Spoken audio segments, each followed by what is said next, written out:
السلام عليكم ورحمة الله وبركاته. الحمد لله نحمده ونستعينه ونستغفره ونعوذ بالله من شرور أنفسنا ومن سيئات أعمالنا.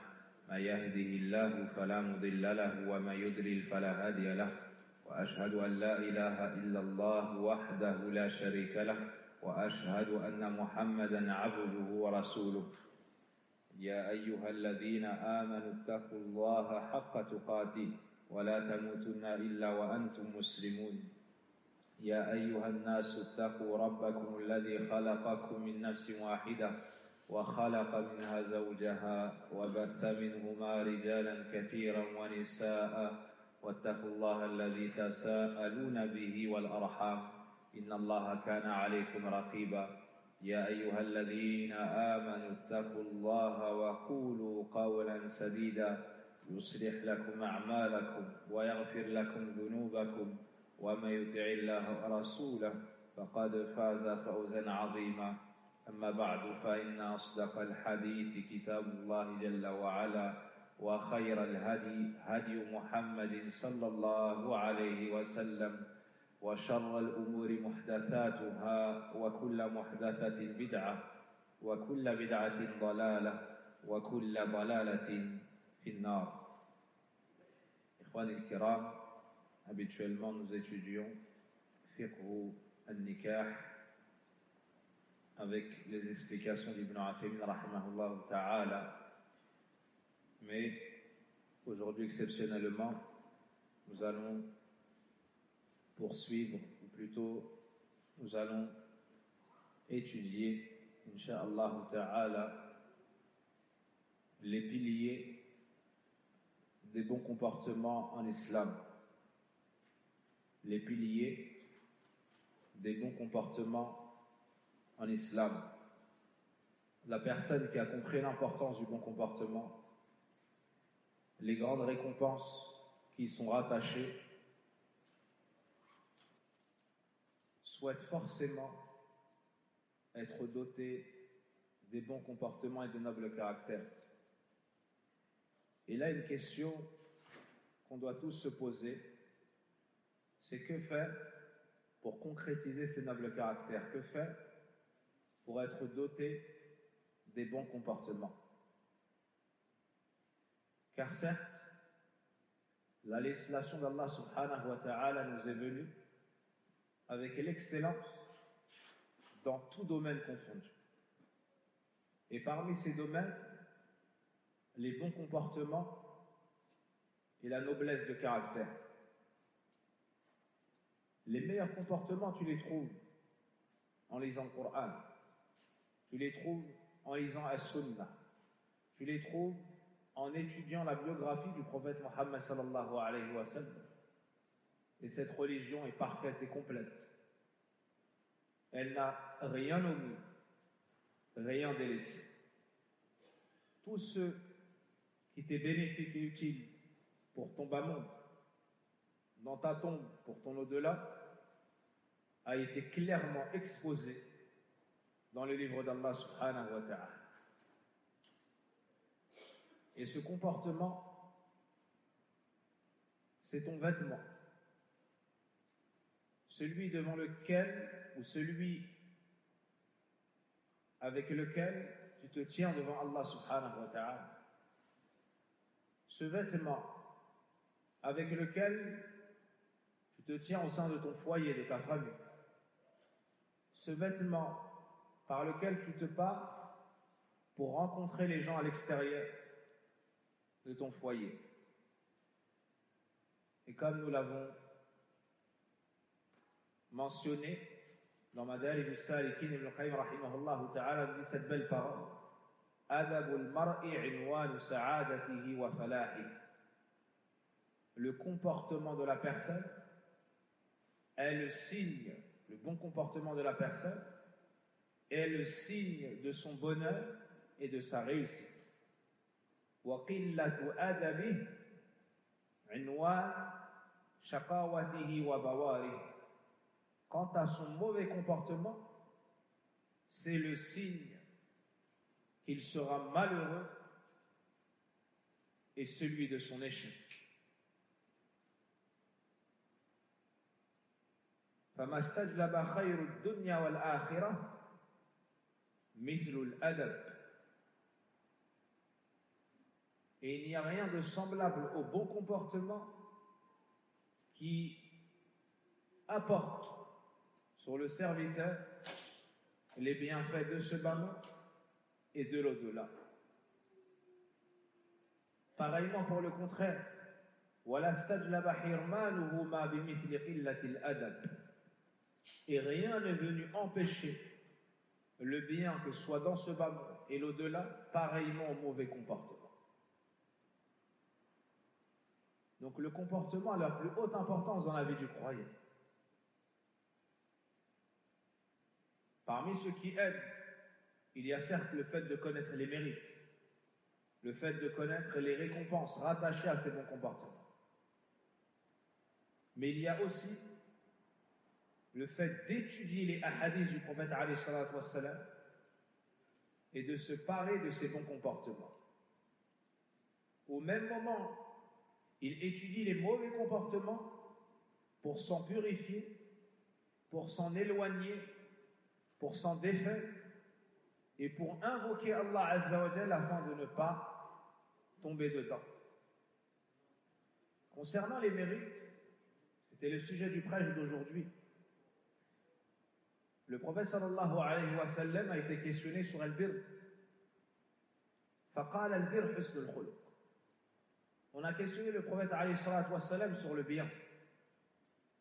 Il a répondu le bien, c'est le bon comportement. Ici, on nous montre, on valorise le bon comportement. Le prophète alayhi salatu wa sallam nous montre que le meilleur d'entre nous, celui qui dépassera les autres, sera celui qui aura le meilleur des comportements. Comme dans le hadith d'Abdullah ibn Amr ibn As radiyallahu anhuma, قال النبي صلى الله عليه وسلم إن من خياركم أحسنكم أخلاقا رواه البخاري ومسلم. Parmi les meilleurs d'entre vous, il y a ceux qui ont les meilleurs comportements. Rapporté par l'imam Bukhari et l'imam Muslim selon Abdullah ibn Amr radiyallahu anhuma. Aussi, le prophète alayhi salatu wassalam nous dit celui qui a la foi la plus complète parmi nous est celui qui a le meilleur comportement. Ainsi, la foi monte et descend. Et selon la foi de la personne, elle obtient sa place auprès d'Allah Azza wa Jalla. Ben, sache que le comportement fait partie du iman, de la foi. Et plus ce dernier est complet, meilleure sera ta place chez Allah Azza wa Jalla. C'est pour cela que Anas ibn Malik, comme le rapporte Abu Ya'la rahimahullah ta'ala, dit, le messager d'Allah sallallahu alayhi wa sallam a dit Akmalul mu'minina imanan ahsanuhum khuluqa. Le croyant ayant la foi la plus complète est celui qui a le meilleur comportement. Avec ce comportement, tu seras aimé chez Allah subhanahu wa ta'ala. Et ça, c'est un but en soi chez les croyants qui ne recherchent pas, qui ne concurrence pas les autres, afin d'être le plus aimé chez Allah tabaraka wa ta'ala. Et comme il fut dit, Laysa sha'an an tuhib, wa innama sha'an an tuhab. Le but n'est pas que toi tu aimes Allah en soi. Le but en soi, c'est pas que toi tu aimes Allah. Tout le monde aime Allah Azza wa Jalla. Même le mushrik aime Allah Azza wa Jalla. Même le grand pécheur aime Allah Azza wa Jalla. Et cela n'est pas signe de sa droiture, n'est pas gage d'agrément chez Allah. Le fait que lui simplement aime Allah. Tout le monde aime Allah. Mais le but est qu'Allah lui t'aime subhanahu wa ta'ala. Parce que s'il t'aime, c'est que tu es sur la droiture. S'il t'aime, c'est que tu es sur les traces du prophète sallallahu alayhi wa sallam.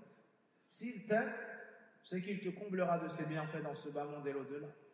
Ne veux-tu pas un chemin qui mène à cet amour? Le prophète sallallahu alayhi wa sallam a été questionné par des gens qui lui ont dit Man ahabbu ibadillahi ila Allah ta'ala. Qui sont les serviteurs d'Allah qu'Allah le Très-Haut aime le plus? Qala ahsanuhum khuluqa. Le prophète alayhi salatu wa sallam a dit ceux qui parmi eux ont le meilleur comportement.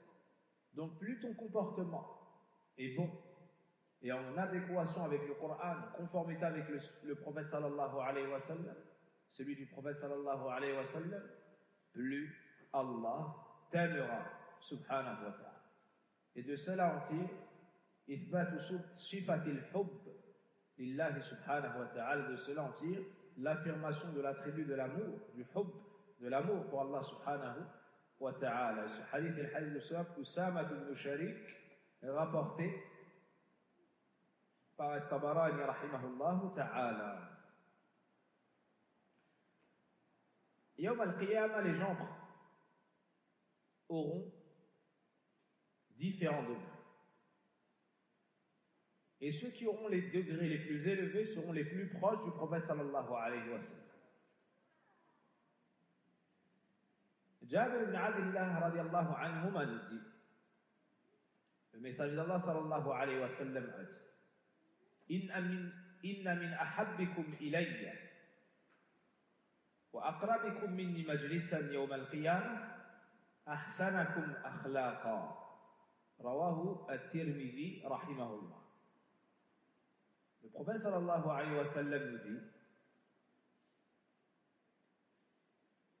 parmi ceux d'entre vous que j'aime le plus, qui sont le plus aimés auprès de moi, et qui seront les plus proches de moi, ou de mon assise le jour de la résurrection, il y a ceux qui parmi vous ont les meilleurs comportements. Ceux qui parmi vous ont les meilleurs comportements. Plus ton comportement est parfait, plus ta place sera proche du prophète sallallahu alayhi wa sallam le jour de la résurrection. Ce hadith est rapporté par l'imam Tirmidhi rahimahullah. Beaucoup font des efforts pour se rapprocher d'Allah. Beaucoup font des efforts pour avoir une belle place chez les gens par la suite. Et le prophète alayhi salatu wa sallam nous dit, comme Abu Huraira nous le transmet dans le cas d'Al-Bazzara rahimahullah, innakum lan tas'u an-nasa bi amwalikum. Vous ne pourrez jamais englober l'ensemble des gens avec vos biens. Tu ne peux pas donner à tout le monde. Quelle que soit ta richesse et ta générosité, tu ne pourras jamais donner à tout le monde. Le prophète sallallahu alayhi wa sallam te dit donc, walakin yas'u minkum bastul wajhi wa husnul khuluq. Mais tu pourras les toucher en ayant un visage détendu. En ayant un visage détendu. Tu peux sourire à tout le monde. Tu peux avoir un visage détendu face à tout le monde. Ou à toute personne. Et le bon comportement. On cherche tous une place chez Allah. On cherche tous à faire des efforts pour être élevés en degré chez Allah. Être élevés en degré au paradis. Mais nous n'avons pas tous la capacité ou la motivation de jeûner souvent et de prier souvent la nuit ou de se lever du sommeil et ainsi de suite. Le prophète sallallahu alayhi wa sallam malgré tout nous dit, inna al-mu'mina la yudriku bi husni al-khuluqi darajati qa'imi al-layl wa sa'imi al-nahar. Aïcha radiyallahu anha nous rapporte que le prophète sallallahu alayhi wa sallam a dit, certes le croyant atteint de par son bon comportement les degrés de ceux qui prient la nuit et jeûnent le jour, apporté par Al-Hakim rahimahullah et d'autres. Le jour de la résurrection, un des passages qui sera les plus terribles est le passage de la pesée, de la balance. Et ce passage-là est un des plus périlleux, car c'est une pesée minutieuse à un point qu'Allah Azza wa Jalla nous dit فَمَنْ يَعْمَلْ مِثْقَالَ ذَرَّةٍ شَرًّا يَرَهُ وَمَنْ يَعْمَلْ مِثْقَالَ ذَرَّةٍ خَيْرًا يَرَهُ. Le poids d'une petite fourmi de bien, فَمَنْ يَعْمَلْ مِثْقَالَ ذَرَّةٍ خَيْرًا يَرَهُ, dans le poids d'une fourmi de bien, tu le verras. وَمَنْ يَعْمَلْ مِثْقَالَ ذَرَّةٍ شَرًّا يَرَهُ, le poids d'une petite fourmi de mal, également tu le verras. C'est une pesée qui n'est pas approximative. C'est une pesée extrêmement précise, après laquelle il n'y a plus de précision. Le poids d'une petite fourmi de bien apparaîtra. D'une petite fourmi de mal apparaîtra. Et tout le monde espérera ce jour-là que sa balance soit alourdie. Parce que celui dont la balance est alourdie, il réussit son épreuve, et il entre au paradis. Le prophète alayhi salatu wassalam nous donne une grande leçon, une grande information lorsqu'il nous dit, comme le rapporte Abu Darda radiyallahu anhu, le prophète sallam a dit ma shay'un athqalu fi mizan al-mu'min yawm al-qiyamah min khuluqin hasan wa inna Allah la yubghidu al-fahish al-badi. Il n'y a rien qui pèsera plus lourd sur la balance du croyant le jour de la résurrection que le bon comportement. Et certes, Allah déteste la personne vulgaire et malpolie ou grossière. Tout cela nous encourage à chercher le bon comportement. Les adeptes du bon comportement auront pour finalité le paradis d'Allah Azza wa Jal. Abu Huraira nous dit que des gens ont questionné le prophète alayhi salatu wassalam en lui disant, ou bien au sujet de ceux qui faisaient le plus entrer les serviteurs au paradis. Le prophète alayhi salatu wassalam a répondu, Taqwallahi wa husnul khuluq. Les savants ont dit, Taqwallah, c'est ton lien entre toi et Allah Azza wa Jal. Et husnul khuluq, c'est ton lien entre toi et les serviteurs d'Allah Azza wa Jal. Celui qui adore Allah seul d'un culte sincère, lui obéit dans ce qu'il lui a commandé, délaisse ce qu'il lui a interdit. Et par la suite, concernant les gens, il est comme Allah veut de lui, c'est-à-dire qu'il se comporte avec les gens comme il aimerait qu'on se comporte avec lui. Cela fait entrer au paradis, apporté par la Tirmidhi. Plus encore, le prophète sallallahu alayhi wa sallam a dit Ana za'imun, je garantis une maison au paradis. Liman taraka al-mira walau kana muhiqqan wal kadhib walau kana maziha wa bi baytin fi a'la al-jannah liman hassana khuluqahu. Rawahu Abu Dawud. Je garantis une maison au paradis pour celui qui délaisse la polémique, même s'il arrive. Au milieu du paradis, pour celui qui délaisse le mensonge, même pour plaisanter. Et au plus haut du paradis, pour celui qui parfait son comportement. Pour celui qui parfait son comportement. Apporté par Abu Dawud. Ce comportement est la recommandation du prophète alayhi salatu wassalam à son bien-aimé Mu'adh, lorsqu'il lui a dit qu'il voyageait, il lui a demandé des recommandations. Et Mu'adh, kana yastazid, il lui demandait de lui ajouter. Au final, le prophète alayhi salatu wassalam lui a dit wa lihsun khuluquk. Pars-toi d'un bon comportement, aie un bon comportement. Et il a dit à Abu Dhar wa khaliqin nasa bi khuluqin hasan. Comporte-toi avec les gens selon le bon comportement, apporté par la Tirmidhi. Ces comportements, certains, Allah Azza wa Jal les a mis naturellement dessus, sans effort de la part du serviteur. Il a naturellement été mis dessus. C'est Allah Azza wa Jal qui lui a fait aimer ces comportements. D'autres Il est premier ce qu'on appelle al-jibillah. Al-jibilliya, et les autres sont al-muktasaba. Ceux qui ont été acquis, ceux pour lesquels tu as fourni des efforts jusqu'à les atteindre, bi'idhnillahi azza wa jalla. Mais avant tout, il est à savoir que le comportement fait partie du rizq, de la subsistance, des dons d'Allah azza wa jalla et de ses faveurs. En d'autres termes, tu as ta part de comportement selon ce qu'Allah azza wa jalla t'écrit. Tout comme tu as ta part de subsistance selon ce qu'Allah t'écrit.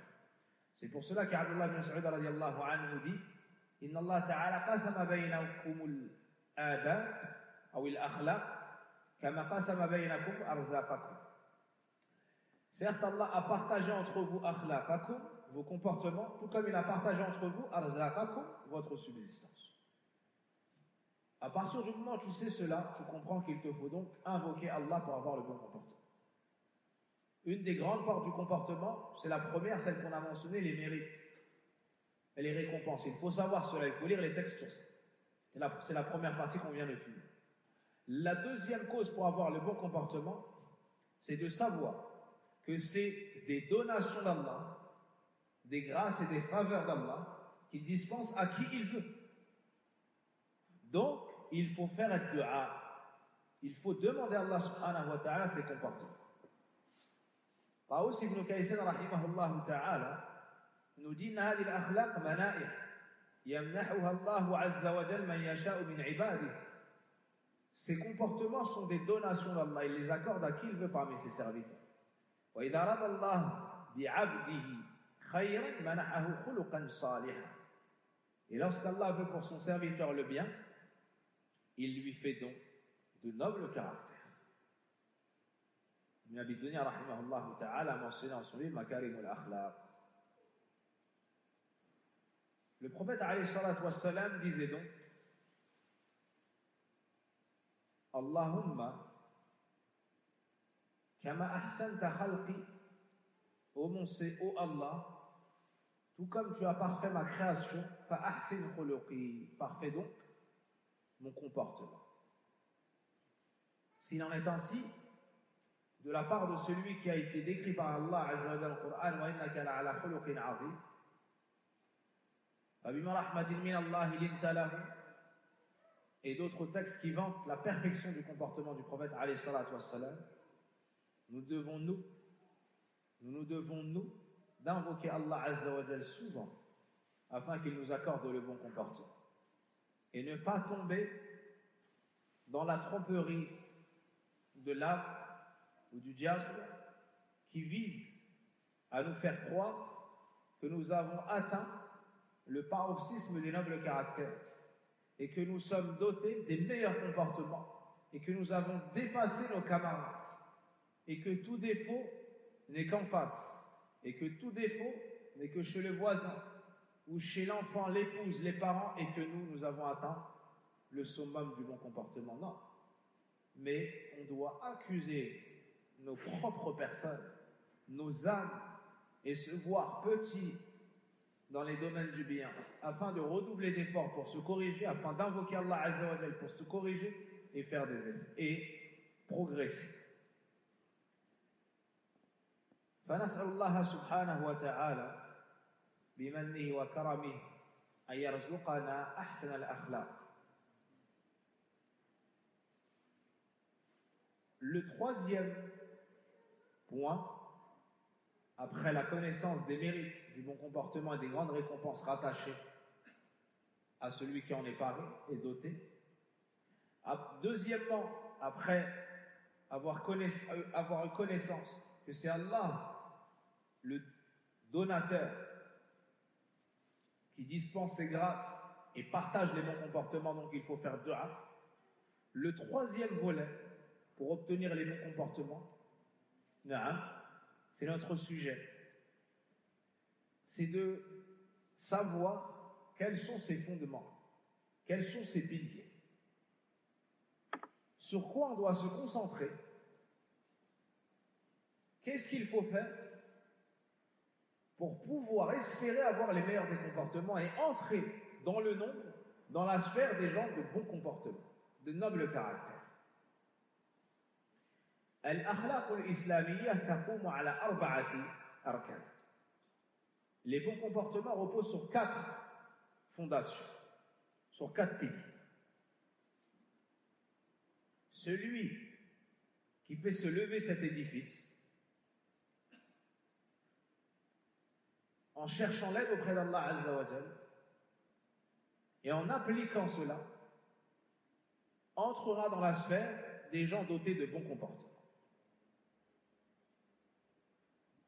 Et celui qui perd ces 4 choses, ou une partie de ces 4 choses, perdra une part du bon comportement proportionnellement à ce qu'il aura abandonné de ses piliers.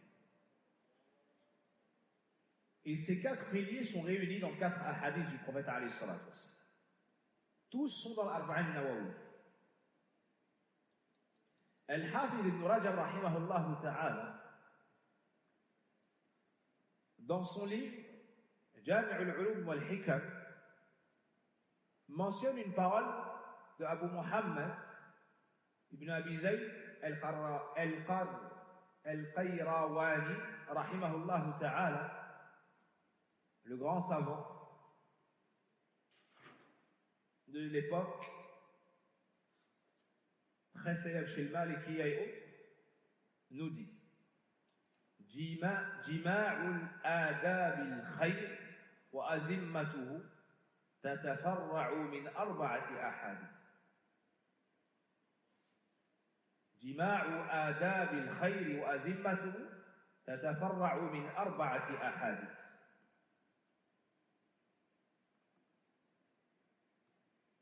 Donc,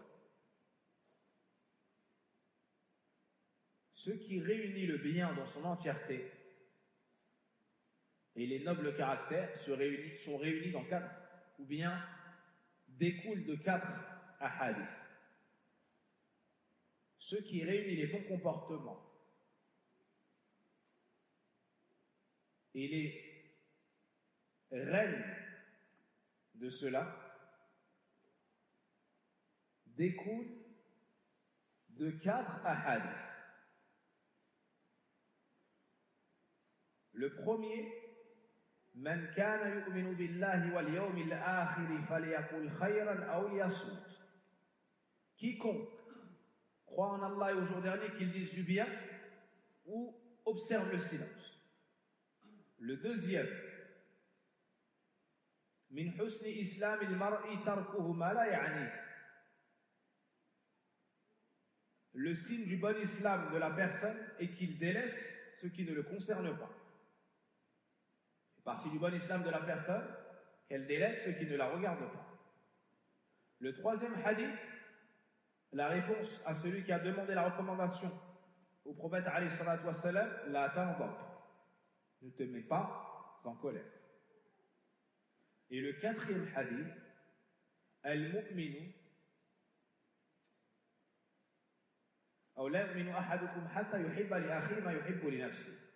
aucun d'entre vous ne sera réellement ou véritablement croyant tant qu'il n'aimera pas pour son frère ce qu'il aime pour lui-même.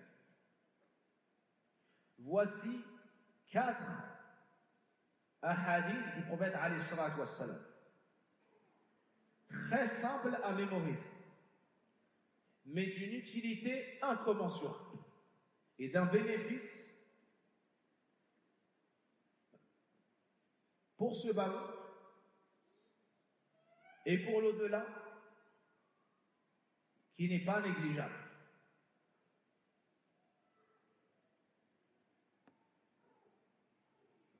Ainsi, tu comprends qu'en étudiant ces 4 ahadiths, en comprenant ces 4 ahadiths, en te parlant de ce qui contient ces 4 ahadiths, tu seras, bi'idhnillahi azza wa jal, une personne ayant un bon comportement. Un bon comportement. Et tous les hadiths que tu pourras étudier, tous les textes que tu pourras étudier, sache qu'ils reviendront à l'un de ces 4 hadiths. Car ces 4 hadiths sont à l'image du pilier, sont à l'image des piliers et des fondations. Il nous incombe donc à tous de les lire, de les étudier, de les comprendre, de les mémoriser, de les propager et de leur accorder la plus grande attention et considération.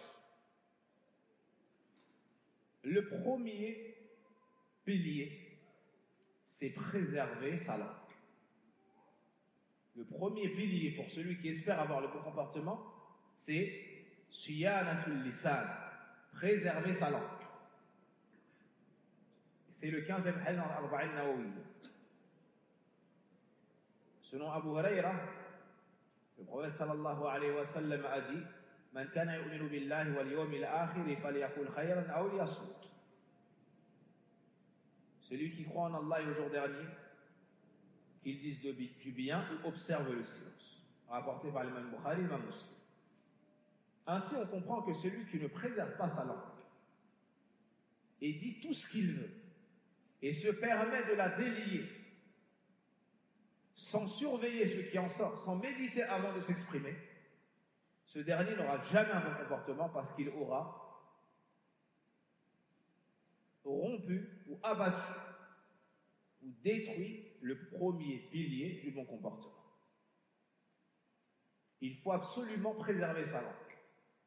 Il faut la maîtriser. Et ne la laisser s'exprimer que lorsqu'il y a une utilité et un bénéfice. Que lorsqu'il y a une utilité et un bénéfice. Dans le cas contraire, on observe le silence.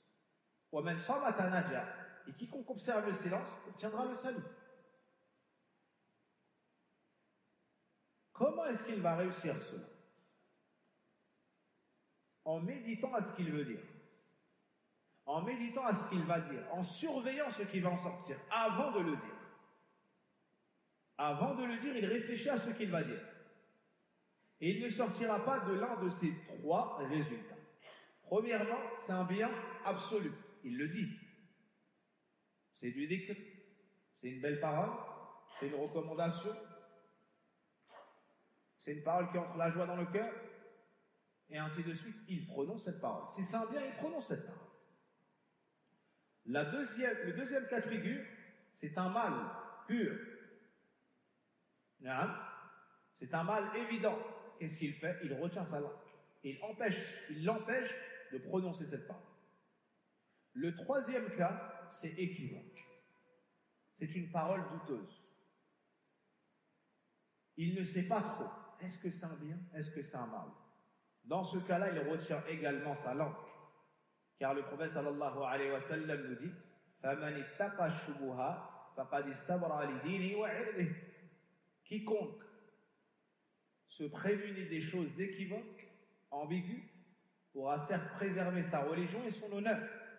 Il nous dit également, comme le rapporte le petit-fils du prophète alayhi salatu wa sallam, Al-Hassan ibn Ali, radiyallahu anhuma, da' ma yuribuk ila ma la yuribuk.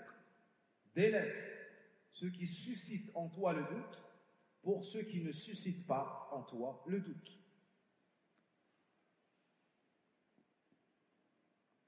Rapporté par At-Tirmidhi et An-Nasa'i. Et ces deux textes sont également dans l'Arba'in Nawawi. Donc, on met en pratique la parole d'Allah Azza wa Jalla. Ya ayyuhalladhina amanu taqullaha wa qulu qawlan sadida. Ô vous qui avez cru, craignez Allah. Ô vous qui avez cru, craignez Allah. Prémunissez-vous de la colère d'Allah en faisant ce qu'il vous a ordonné, en délaissant ce qu'il vous a interdit, avec science, en espérant la récompense, en craignant son châtiment. Craignez Allah.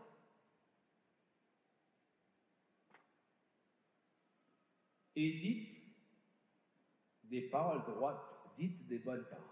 Ça, c'est l'ordre d'Allah Azza wa Jalla. Et la menace du prophète alayhi salatu wa salam, وَهَلْ يَكُبُّ النَّاسَ عَلَى وُجُوهِهِ أَوْ قَالَ عَلَى مَنَاخِرِهِ إِلَّا حَصَائِدُ أَلْسِنَتِهِ.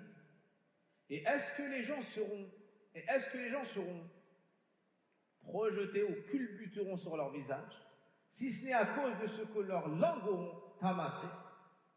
Subhanallah.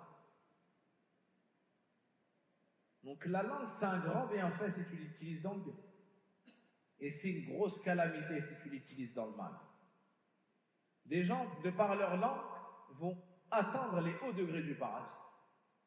Des gens, à cause de leur langue, vont atteindre les abîmes de l'enfer. Puisse Allah Azza wa Jal nous en préserve. Le deuxième pilier du bon comportement,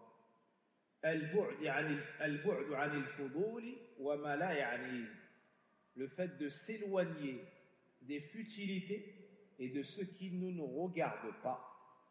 Et de ce qui ne nous regarde pas. Abu Hurayrata radiyallahu anhu rapporte que le prophète sallallahu alayhi wa sallam a dit min husni islam al-mar'i tarku ma la ya'ni, apporté par Al-Tirmidhi, Ibn Majah, Ahmed et autres rahimahumullah. Certains savants ont dit qu'il était Hassan et d'autres ont discuté son authenticité et son acceptation.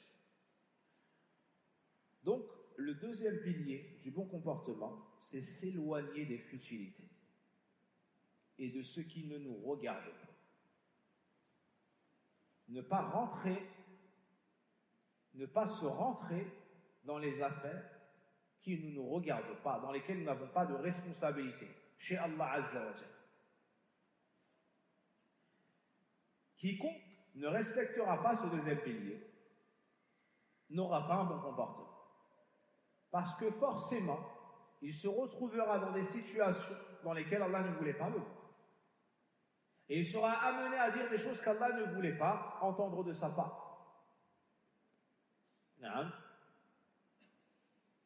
Et il fera des choses qu'Allah Azza wa Jal ne voulait pas voir de sa part.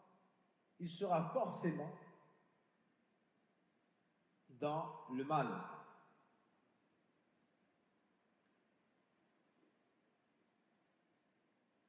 Et il s'éloignera forcément des gens du bon comportement. Parce que s'il rentre dans ce qui ne le concerne pas, et s'il s'occupe des futilités, les gens de bon comportement ne seront pas à cet endroit, ou ils quitteront cet endroit. Au final, il aura pour fréquentation que des gens à son image. Ou pire encore, qui eux donneront du crédit à ses paroles et à sa personne. Il sortira ainsi du bon comportement. Mais il y a un point sur lequel on doit faire attention. Cette parole, mala ya'ni, ce qui ne le concerne pas, ce qui régit cela, c'est la religion, non pas les passions. Et beaucoup sont distraits de cette règle. Si tu le conseilles, parce qu'il a un défaut, ou parce qu'il délaisse une obligation d'Allah, ou parce qu'il transgresse une limite d'Allah, il te dit min husni islam il mar tarku ma la ya'ni. Ça te regarde pas, parle pas. Parle pas dans ça, rentre pas dans ça. Est-ce que vous avez compris? Il utilise le hadith qu'il ne comprend pas, en pensant pouvoir se défendre avec. Or, ce hadith ici est contre lui. Parce que ça regarde son frère de le conseiller ou pas. Ça le regarde. Donc, ça n'entre pas dans ce hadith. Le conseiller n'entre pas dans ce hadith. Parce que de conseiller ses frères, ça le regarde. D'inviter ses frères au bien, ça le regarde. De les avertir contre le mal, ça les regarde.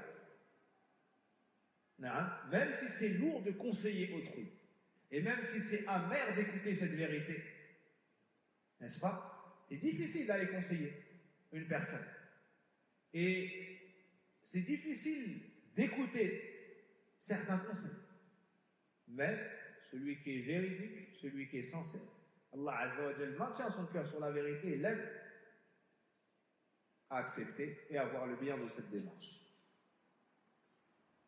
Donc ceux qui te regardent, c'est selon tes responsabilités.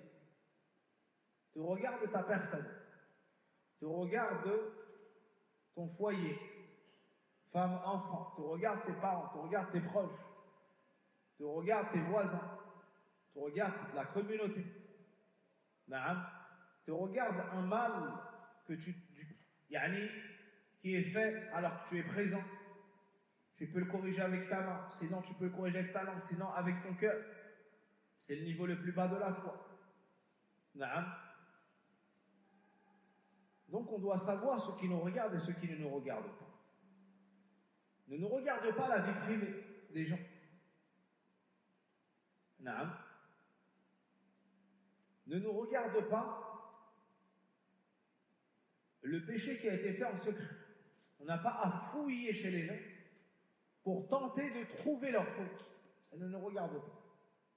Mais une fois qu'on a la connaissance, nous regarde le fait d'aller conseiller la personne en privé et de l'aider à sortir de ce péché.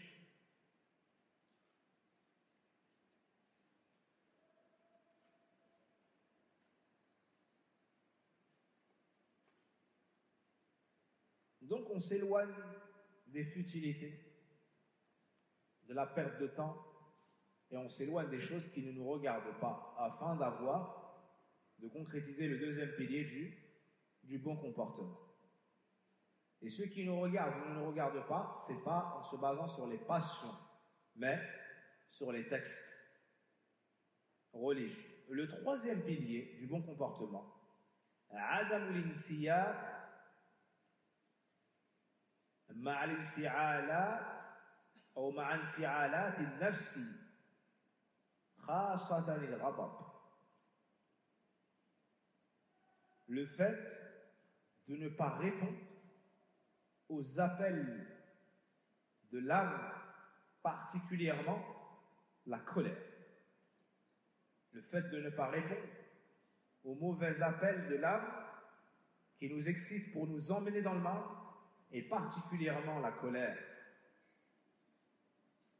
Le premier pilier, c'est le 15e hadith d'Arba'in Nawawiyya. Le deuxième pilier, c'est le 12e hadith d'Arba'in Nawawiyya. Ce troisième pilier, c'est le 16e hadith d'Arba'in Nawawiyya. Abu Hurayra radiyallahu anhu nous rapporte qu'un homme est venu voir le prophète sallallahu alayhi wa sallam et lui a dit Awsi. فقال له لا تغضب فردد مرارا قال لا تغضب. Un homme est venu voir le prophète alayhi salatu wassalam et il lui a dit au message d'Allah, fais-moi des recommandations. Il lui a dit, ne te mets pas en colère. L'homme a répété sa demande plusieurs fois. À chaque fois, le prophète sallam lui répondait, la tardab, ne te mets pas en colère. Rapporté par le Bukhari rahimahullah. Le troisième pilier du bon comportement, se prémunir de la colère. Pour ce faire, il y a plusieurs choses. Premièrement, ijtanib asbab al-ghadab. Premièrement, éloigne-toi des causes qui te plongent dans la sphère de la colère. Éloigne-toi. Tu connais de ta personne certaines choses qui développent, qui attisent ta colère. Éloigne-toi. Naam. Il dit par exemple, à chaque fois que je suis avec un tel, je suis en colère. À chaque fois que, subhanallah, qu'est-ce qui t'oblige à aller avec un tel? Qu'est-ce qui t'oblige, à chaque fois que je débat avec lui, qu'est-ce qui t'oblige à débattre avec lui? Ne débat plus avec lui. Ne t'assieds plus avec lui. Tout simplement. Éloigne-toi des causes de la colère. Naam. Lorsqu'il va dans tel endroit, il est excité et en colère. Ne va plus dans tel endroit. Donc, la première étape, c'est s'éloigner des causes qui attisent la colère. Le deuxième point, si malgré tout, il est en colère, à ce moment-là, il ne devra faire aucune action, ne prononcer aucune parole et ne prendre aucune décision. Une fois en colère, il ne devra faire aucune action, ne prononcer aucune parole et ne prendre aucune décision. Pourquoi? Parce que, en général, dans cet état-là, c'est le mal qu'il fera, c'est le mal qu'il dira et qu'il décidera. Et si c'est une personne qui a du bien, ça se conclura en regret. Peu de temps après, ou plus ou moins, selon son niveau de foi et de crainte d'Allah Azza wa Jalla. Si la personne, plus la personne est pieuse, plus vite elle reviendra à la vérité. Et elle corrigera ce qu'elle aura altéré. Donc, il ne fait pas d'action qu'il regrettera, il ne prononce pas de paroles qu'il regrettera, et il ne prend pas de décision qu'il regrettera. Ça, c'est le deuxième point.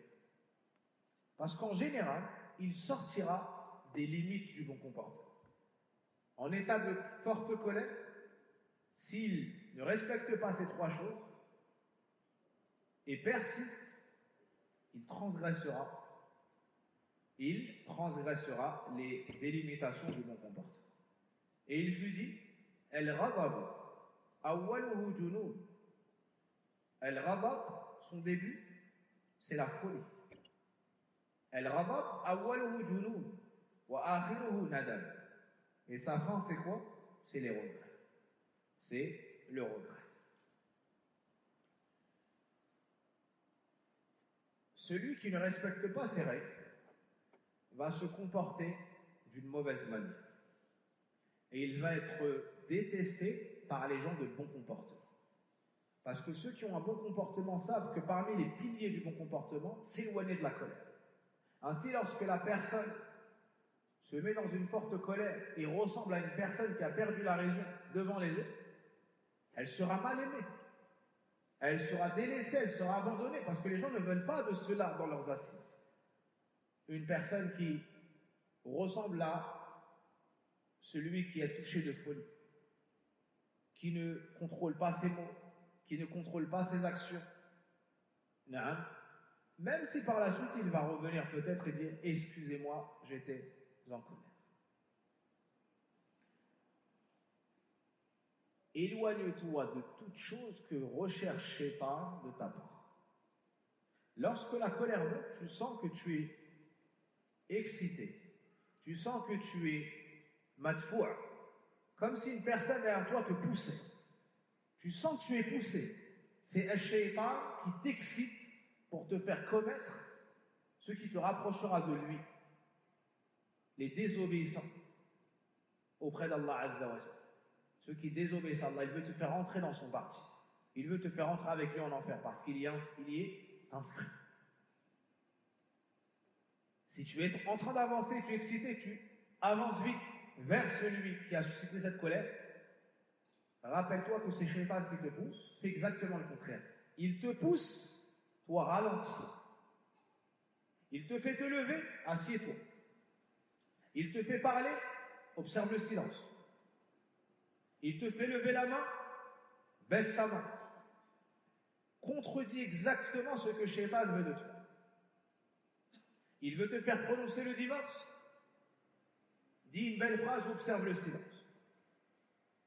Il te fait te diriger vers cette personne-là, prends une autre direction. Il veut que tu restes dans cette pièce-là pour t'exciter jusqu'à ce que ça explose. Sors de cette pièce-là. En d'autres termes, contredis la volonté du Shaitan, contredis, prémunis-toi de l'arme du Shaitan utilisée contre toi. La colère. C'est une des armes les plus destructrices utilisées par le Shaitan.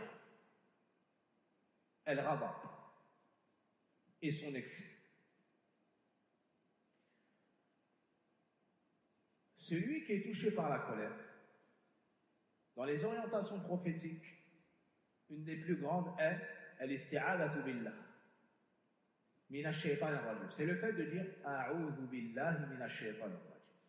Je fuis, je me sauve vers Allah Azza wa Jal afin qu'il me prémunisse contre al-shaytan. Car on vient d'expliquer que celui qui le pousse, c'est al-shaytan. En plus de l'âme, et peut-être en plus de Qurana as-sou, des mauvaises fréquentations, ou des mauvaises personnes qui seront présentes, qui vont attiser encore plus. Oh là là, tu as vu ce qu'il a dit? Oh si moi il m'avait fait, oh si, moi j'aurais fait, moi j'aurais dit quoi? Tu le laisses te faire ça? Toutes ces paroles des Shayatin et ces djinns vont venir s'ajouter à Shaitan, vont venir s'ajouter à l'âme, et ça donnera forcément un très mauvais résultat. Et si certes il y a des choses qu'il peut corriger, d'autres il ne peut pas les corriger. Quelle est la cause de l'assassinat d'un tel? Si tu reviens à la base, c'est le Ghadab. Ils se sont disputés. il était en colère. Il lui a mis un coup, mal contrôlé, mal mesuré. Il est tombé sur sa tête à cogner contre telle pierre, il est décédé. Ça peut aller très vite. Mais si on revient à la base, c'est quoi? C'est le ghadab. C'est la colère. Il est marié, il a 5 enfants. Elle a toujours été bien envers lui, il a toujours été bien envers elle. Mais une fois, il y a eu un malentendu, ou il y a eu un mauvais comportement de sa part ou de sa part de l'autre conjoint, et Shaitan est venu l'exciter, et le ghadab est monté, et la personne en face n'a pas su tempérer et bien se comporter, et ça se conclut comment? Il divorce. Et peut-être que c'est la 3e fois.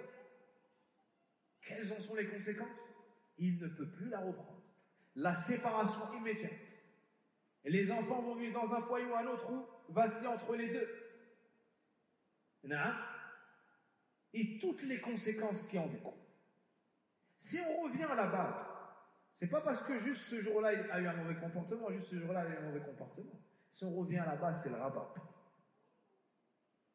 C'est el ghadab, c'est la colère. Ça a des conséquences dévastatrices. Que ce soit, là on a cité l'exemple du couple, on a cité l'exemple des fréquentations avant, mais aussi entre parents et enfants. Entre parents et enfants. El ghadab, ça amène à prononcer des mauvaises paroles, ça peut emmener le parent à maudire l'enfant. Et or, le prophète sallallahu alayhi wa sallam a dit La tad'u ala abna'ikum. N'invoquez pas contre vos enfants. Parce que quand tu invoques contre l'enfant, c'est exaucé. Quand tu fais dua contre l'enfant, c'est exaucé. Peut-être que tu seras la cause de son malheur, la cause de son égarement. Or, toi, tu as créé parce que tu voulais son bien, peut-être à la base. Mais cette colère t'a amené à ne plus maîtriser tes mots, tes actions. Peut-être qu'il bat l'enfant. Peut-être qu'il vire l'enfant du foyer. Cet enfant, cette fille, ce garçon se retrouve à traîner dehors et à tomber sur des mauvaises fréquentations, à souiller son digne, sa religion, son honneur, et ainsi de suite. Tout ça pour cause el ghadab. La colère, ça a des effets par Allah qui sont dévastateurs. Wa inna lillahi wa inna ilayhi raji'un. Dans certains, cette colère l'a mené jusqu'à un assassinat, cette colère l'a mené jusqu'à un 3e divorce. Il y a un 3e divorce. Ces regrets-là, est-ce qu'il pourra réparer la chose malgré tout? Il pourra se repentir, certes, il pourra corriger, mais il ne peut pas réparer. La personne est décédée, elle est décédée. Le 3e divorce est arrivé, il est arrivé. Ou l'enfant s'est égaré, il s'est égaré. Il y a des choses qui ne sont pas corrigeables par la suite. Qu'est-ce qu'il faut faire? Il faut revenir à la recommandation du conseil. La ghadab. Éloigne-toi des causes du ghadab. Tu es en colère, tu n'as pas réussi à t'éloigner des causes, tu arrives à la colère, alors fais aussi, ici il y a une étape. Fais ce que le prophète t'a dit. Il dit A'udhu billahi minash shaitanir rajim. Lorsque le prophète alayhi salatu wassalam a vu 2 personnes se disputer, il a dit je connais une parole, s'il la prononce, son mal disparaîtra. A'udhu billahi minash shaitanir rajim. Un compagnon a entendu ça, il est parti répéter. Il lui a dit est-ce que tu vois que je suis malade? Est-ce que il est en colère? Non, il est en colère. Mais ceux qui ont les hauts degrés de la foi et de la piété, les savants du Coran et dont le rappel est très proche du cœur, à l'image d'Abu Mas'ud ou autre, il est en colère. Il corrige son servant. Le prophète alayhi salatu wassalam arrive derrière lui et dit Ya Aba Mas'ud, Ya Aba Mas'ud, Ya Aba Mas'ud, et il ne l'entend pas. Puis il tourne sa tête, il voit le prophète, ce qu'il a dans la main tombe, et il l'a franchi immédiatement. Même pas une parole, franchi immédiatement. Sache qu'Allah Azza wa Jalla est plus capable que toi de te faire, de te punir, de te châtier, que toi face à cet enfant. Et immédiatement le pieux il revient à la droiture. Immédiatement le pieux revient à la droiture. Et tous les sahaba sont pieux, chacun à leur niveau, radiallahu anhu. Et nous devons de marcher sur leurs pas. إِن لَمْ تَكُونُوا مِثْلَهُ إِنَّ التَّشَبُّهَ بِالْكِرَامِ فَلَاحٌ. Cherchez donc à leur ressembler si vous ne pouvez être identique à eux. Et certes, le fait de ressembler aux gens de la noblesse est en soi une réussite. Donc on fait attention à ce fléau qui est le ghadab. Certains disent, mais c'est moi, je suis comme ça, je suis colérique, je suis sanguin, je suis. D'accord, toi tu es comme ceci, tu es comme cela, certes. Mais nous, on est des croyants. Nous sommes des musulmans et on n'est pas comme on veut. Et on ne dit pas ce qu'on veut, on ne fait pas ce qu'on veut. Non, mais on se soumet à Allah tabaraka wa ta'ala, Rabbil alamin, le Seigneur des mondes, qui lui est al-fa'al lima yurid. Il fait ce qu'il veut. La yus'alu amma yaf'alu wa hum yus'alun. Celui qui, lui, on ne le questionne pas sur ce qu'il fait. Et c'est nous qui sommes questionnés. Donc il ne faut pas être dupé en pensant que c'est un état et qu'on ne peut en sortir ou bien c'est une fatalité. Non, c'est pas une excuse chez Allah Azza wa Jal. C'est pas une excuse chez Allah Azza wa Jal. Et combien font le haram et dépassent les limites, puis ils disent mais j'étais énervé. Pour eux c'est une excuse, c'est pas une excuse. Ça c'est la justification et c'est l'explication. Et c'est l'analyse des causes. Mais en aucun cas ça excuse la faute. Il faut travailler cela, il faut faire dua, il faut corriger, il faut changer. Celui qui insulte ses parents, on va lui dire c'est pas grave, il est comme ça. C'est une fatalité, non. On va lui dire corrige ta langue, crains Allah Azza wa Jal, corrige-toi. Non, corrige-toi, soigne-toi. Celui qui a un ghadab outrancier, une colère qui atteint la folie ou trop récurrente, il faut qu'il se soigne. Certaines paroles, certaines personnes, la moindre parole attise cette colère. Et il ne sait parler que de manière colérique, qu'en gesticulant. Subhanallah, ça c'est une maladie qu'il faut corriger. Il ne faut pas rester comme ça. Les gens vont le détester. Ses proches vont le haïr. Lorsqu'il entrera dans la pièce, les enfants chercheront à la fuir, la pièce. Leur repos sera son absence. Leur tourment sera sa présence. Comment est-ce que la personne accepte d'être celle-ci? Non. Et le problème, c'est que le colérique ne se voit pas dans son état. S'il voyait son visage, entendait ses paroles, verrait ses gestes, ou voyait ses gestes, il détesterait être ainsi. Et il pourrait ainsi commencer sa correction. Il pourrait ainsi commencer sa correction.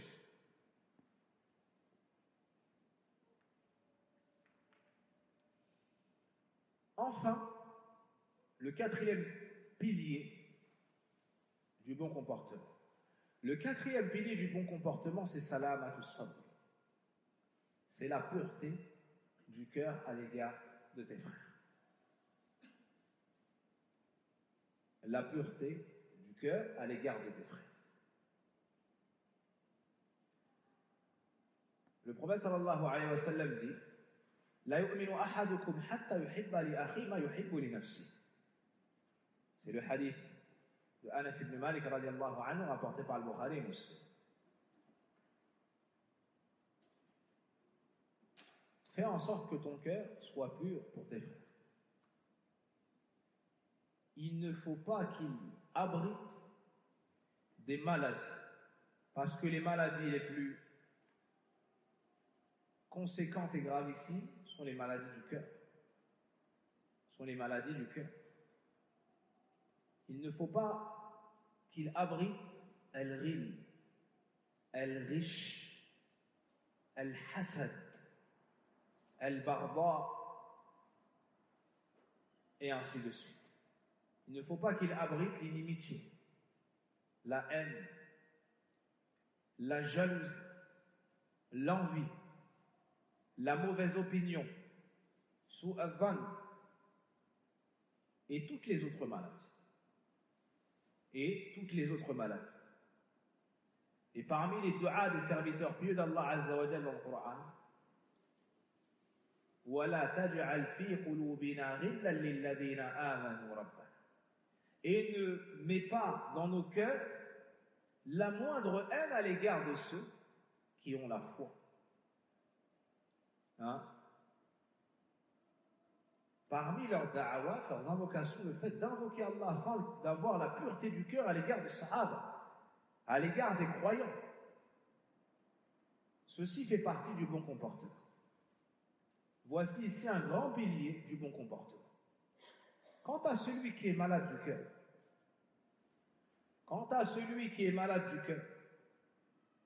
découlera de sa maladie les pires mots, les paroles les plus viles et les actes les plus humiliants, les comportements les plus dégradants. Celui qui a une maladie du cœur envers son frère, la jalousie par exemple, il va se mettre à être injuste d'une façon inexplicable. Il est jaloux de son frère qui récite bien le Coran, par exemple. Sur 100 personnes questionnées, 99 vont dire il récite magnifiquement le Coran. Lui sera le 100e, il va dire bof. Est-ce qu'il a un problème à lui? Non, il a un problème au cœur. Vous avez compris?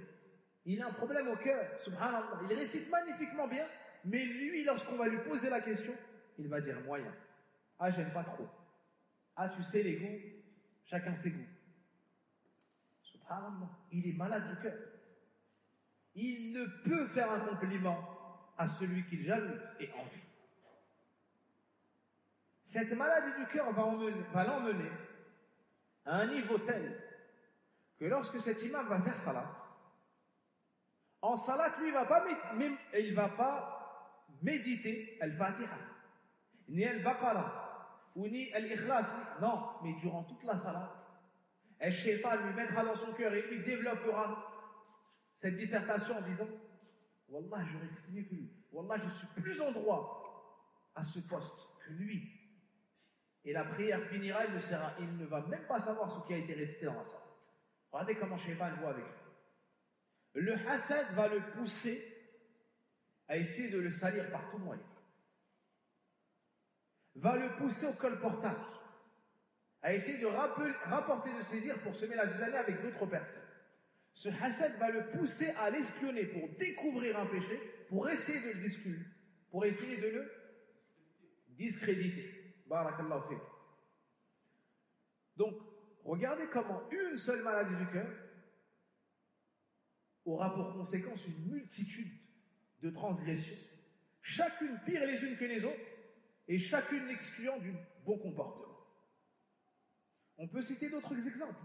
La mauvaise opinion. La mauvaise opinion fera de lui, ou amènera comme résultat chez lui, que chaque parole, il la comprendra avec le filtre du mal. Avec le filtre du mal. 99 personnes auront compris un bien, ou une parole banale, et lui aura pris le dernier pourcent qu'il reste pour lui donner une explication dégradante.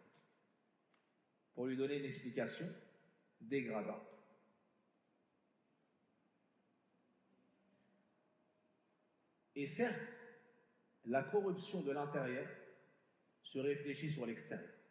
Donc si en son intérieur, il a des maladies du cœur, forcément, ça va se répercuter sur l'extérieur. Et vous connaissez tous le hadith du prophète sallallahu alayhi wa sallam, de Nu'man ibn Bashir, c'est le 10e hadith d'Arba'a an-Nawawiyya, ala inna fil jasadi mudghah, idha salahat salaha al-jasadu kullu, wa idha fasadat fasada al-jasadu kullu, ala wa hiya al-qalb. Naam, si je ne me trompe pas, c'est le 10e hadith.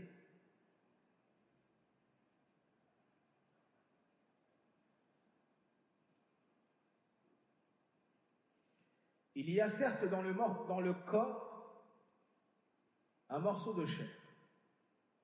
S'il est beau, tout le corps le sera. S'il est corrompu, tout le corps le sera. C'est bel et bien le cœur. Ces maladies du cœur, cette haine, cette inimitié, cette jalousie et autres, vont le pousser à mentir sur son frère, sur ses frères. Il va mentir sur eux. Non. Je l'ai vu avec telle personne faire ça, je l'ai vu quand tu te renseignes. Le frère, il n'est même pas là, il est en voyage. Parce que plus son cœur est malade, moins il raisonne, plus il ose dire des bêtises. Non. Il va diviser l'union des croyants. Il va être touché de jalousie. Il va se voir attaqué par toute parole. Et il va opprimer. Il va, parmi les conséquences les plus gravissimes, il va oublier ses défauts parce qu'il s'est concentré sur ceux des autres. Il va s'oublier lui-même. Il va oublier d'agir selon ce qui amène le salut de sa personne. Pourquoi? Parce que désormais, il est concentré sur celui qu'il jalouse, qu'il envie. Voici 4 piliers, réunis dans 4 hadiths.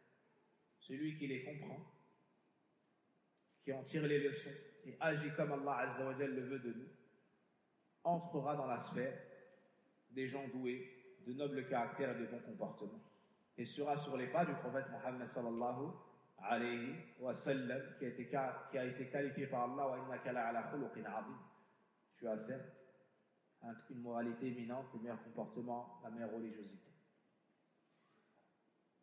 Il lui faut également chercher l'aide auprès d'Allah Azza wa Jal et ne pas croire que la simple connaissance de ces piliers suffisent à l'amener, l'élever à cette noblesse. Makarim al-akhlaq. Non. Mais la hawla wa la quwwata illa billah. Iyyaka na'budu wa iyyaka nasta'in. C'est toi seul que nous adorons et auprès de toi seul que nous recherchons l'aide. Ainsi, personne ne peut passer d'un état à un autre et entrer dans un bien si ce n'est avec l'aide qu'Allah Azza wa Jal lui accorde. Et quiconque maîtrisera ces points, les appliquera en s'aidant d'Allah Azza wa Jal, obtiendra la réussite dans ce bas monde et dans l'au-delà, on obtient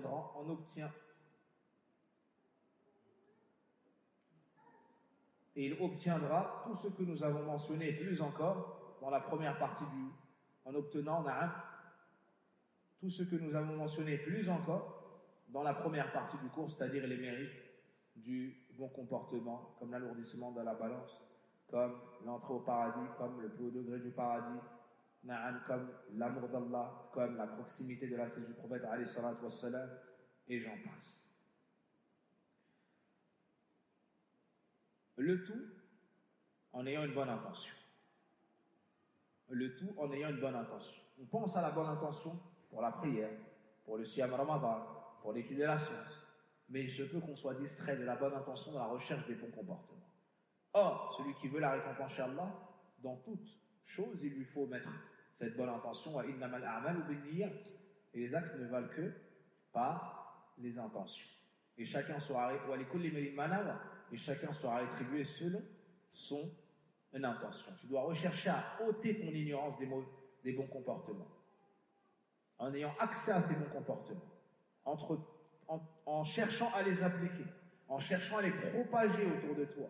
En cherchant à orienter les autres vers cela. وفقنا الله وإياكم لما يحب ويرضى وهدانا الله وإياكم لأحسن الأخلاق لا يهدي إليها إلا هو سبحانك اللهم وبحمدك أشهد أن لا إله إلا أنت أستغفرك وأتوب إليك والحمد لله رب العالمين. Ceci est tiré d'un cours de Cheikh Abdelrazak Al-Badr hafidhahullah ta'ala sur les comportements. Assalamu alaikum wa rahmatullahi wa barakatuh.